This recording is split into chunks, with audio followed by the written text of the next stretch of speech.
Welcome back, Global War 1939. We are moving on to the Turn 5 Allied Review video. So let's take a look at the Soviets first. For their purchases, they went with 2 elite guards, 2 infantry, 1 heavy tank, and then 8 artillery. Madness.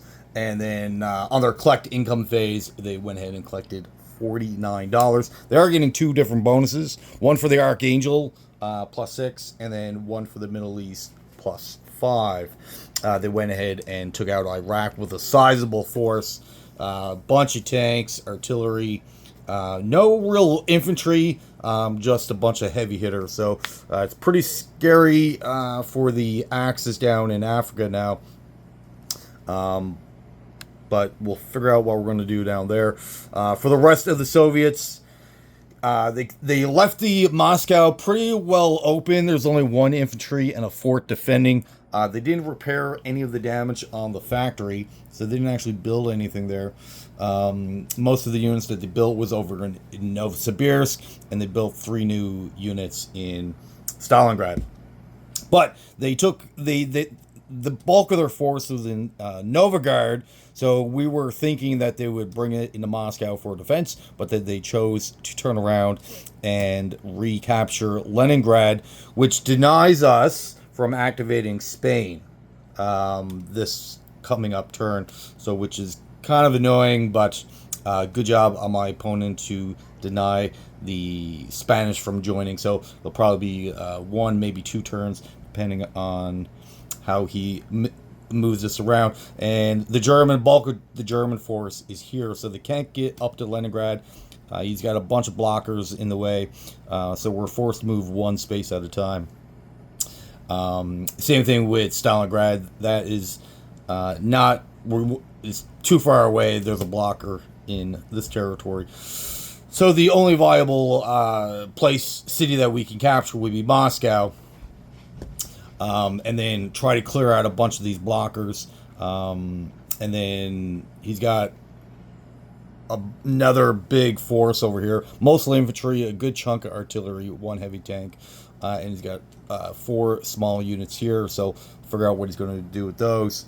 But the fight in Soviet Union is certainly not over by a long shot. Still lots of ground to cover and a lot of ground for him to defend. So we'll see how all this plays out in the next little bit. For the British, let's take a look at them. Canada opted to build 1 infantry and a cruiser. And now that the Americans are in the war, so Canada gets all their bonuses. So they collected 15. The British themselves, they had a big turn with purchases, because if you remember, the Americans leased them $20 the previous turn, so they bought a bunch of stuff. They got airborne infantry, heavy tank, heavy bomber now, so that could be pretty scary with our factories. Another destroyer, a fighter, and they did a good job deploying their units around the map. To really cause the Axis a lot of headache. And on their collect income, they collected 48. Even though the Italians have taken a lot of territory from the British, but the British have also done a good job in gaining additional territory to replace those losses. So their income really hasn't suffered or dwindled as much as I would have liked, but good job on him.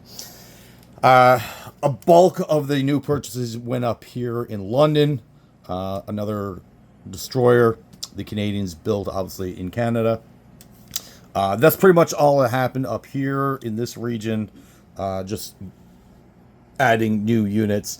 The transports that were down here came up next to the U.S., so he's got a sizable transport fleet. Possibly D-Day, or D-Day may be on the table with this many transports. We don't know. We'll see. But the massive chunk of the British Army is still in Africa, slowly moving over. He's got those 3 military bases, so he added 3 new infantry. The Canadians brought down another tank, infantry, and he's got a transport and a small ship here. The bulk of the vast majority of the British Navy is in Sea Zone. 36, really causing the Axis a lot of problems. So we'll see how that responds.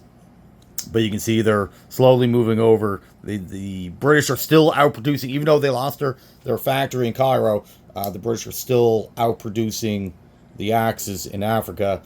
So it's just a matter of time before the Allies overtake all of Africa. So things are not as perfect as the Axis would like them. Down in South Africa, they built medium tank, saving 2, collecting 6. So they're up to $8 now for the next turn. So you can probably get a specialized unit, something a little more pricey next turn. We'll have to see. So I would imagine whatever that would be, we're probably not going to like it. And he recaptured Lower Egypt, utilizing 2 of his fighters here, bringing in 1 infantry. We only had a cavalry there, so the defense on the cavalry is not that great. So he easily retook that territory. So good job there. And so he's Africa is just slowly moving over the guys.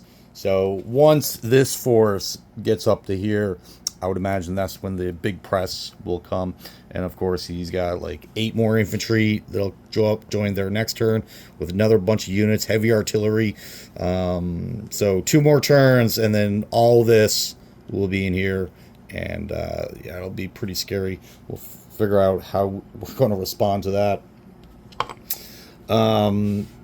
For FEC, they did 1 attack here, walking in, capturing French Indonesia, and then bringing another infantry to set up as a blocker, bringing more units up here. So what he's attempting to do is debate me into attacking Burma and then doing a counterattack. Right now he's got 4 fighters in Calcutta and a medium bomber, so possibly some bombing raids, maybe. We'll have to see. But the range on this bomber is definitely pretty high. And then he can probably even threaten these factories up here with bombing raids. We don't know. We'll have to see. And then the 2 subs that were down here. There's 1 sub here that got killed. And another sub all the way over here he took out. But we kind of expected that. Once the Japanese did their attacks, they kind of left them out in the open. But definitely well worth the job that they did. They just got left exposed, so there was easy targets for the British. FEC purchase 4 infantry and cruiser, or destroyer, sorry, and the British built. The British are allowed to build 1 unit here, so they built a fighter. And then all the infantry got spread out amongst military bases, and the destroyer got added to the cruisers. So the British still got a sizable fleet, even though they lost a bunch of destroyers the last turn, on the last Japanese turn. But they still got, decent amount of ships in the water for us to contend with. And now that the Americans are in the war, we have to worry about their fleet as well. Anzac, their purchase was a transport, because we knocked out their transport here, so they needed to replace that to keep them up to the 80, and they built their marine unit and an artillery, saving $1, collecting 14, so they have 15 total to spend next turn. But for the Anzac moves, they just reconsolidated all their force. They had a few guys in New Wales and Queensland. They just brought them back to their factory, to their capital, and then attacking this submarine here. So not a lot of action out of Australia, but still being threatening. So I would imagine maybe the next couple turns, now that their fleet is sizable, the Americans are involved, I would imagine, and they got sizable, they got a bunch of infantry here, a bunch of artillery. I would imagine them dropping a few transports and starting to spread out and cause the Japanese problems, now that the Japanese have to worry about the Americans. Speaking of, The Americans came, built a CB base, and came and captured or attacked Carolina Islands, bringing down their entire fleet down next to in the Sea Zone 95. Now, we do have a response in 88, but it's not our entire fleet. It's only half of it. So it would be half of our fleet versus his entire fleet. So I don't know about those odds. There may be a tactical retreat. This is putting a lot of pressure on the Japanese. So good job there, taking out that island. And the mistake the Japanese made is not destroying the naval base. I thought about it, but then didn't do it or forgot. So now he can utilize that base, which will allow his navy and transports to get deeper into our territory. But yeah, definitely a mistake on the Japanese. They should have destroyed those two bases for sure. And what the CB's base allows him to do is, if you build it, then you're allowed to land 3 fighters on the newly acquired territory. You don't have to wait till the next turn. So he brought down a couple ground units on 2 transports, and then was able to land his fighters right away. So if we do attack it, then he'll have a 3-fighter scramble, which is not good. Don't like that. But for the American purchase, they ended up getting a fair decent amount. They still had $87, something like that. But they bought a battleship, a couple cruisers, tax transport. Now the American transports now get reduced by $1, so instead of 7, they're now 6. An airborne, a couple Marines, artillery, and an amphibious tank. So they have access to that, just like the Japanese. And it has the same bonuses and benefits, so that can be pretty scary. They went ahead and collected both of their bonuses of 45. So right now the Americans are sitting at 129. Yeah, 129 for the next turn. So the American economy is just scary. So we'll see how well we can fight back and how well the Allies can keep pressure on us. The Americans also activated a couple of new countries are now joining the war. So this is now truly a world war. Now this is the full turn of every nation, practically every nation in the war. There's only a couple left that are not, like Turkey, Saudi Arabia, Mongolia. But other than that, pretty much everyone's in the war. Mexico got activated by the Americans. They also came and activated Brazil, giving themselves a coastal battleship and another transport, 3 new infantry, and of course the income.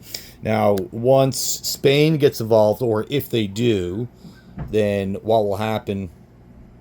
Spain will get activated, become a pro-Axis. Portugal will become immediately activated, and on the British side, and then these 3 countries will become pro-Allied as well. Argentina will become activated. Chile will become a pro-Axis. Yeah, so definitely a lot going on with the Allies this particular turn. We're going to have to figure out how to fight back and keep them at bay. The momentum is slowly starting to creep onto the Ally side, especially in Africa. Now that the Americans are involved, the Pacific becomes really threatening.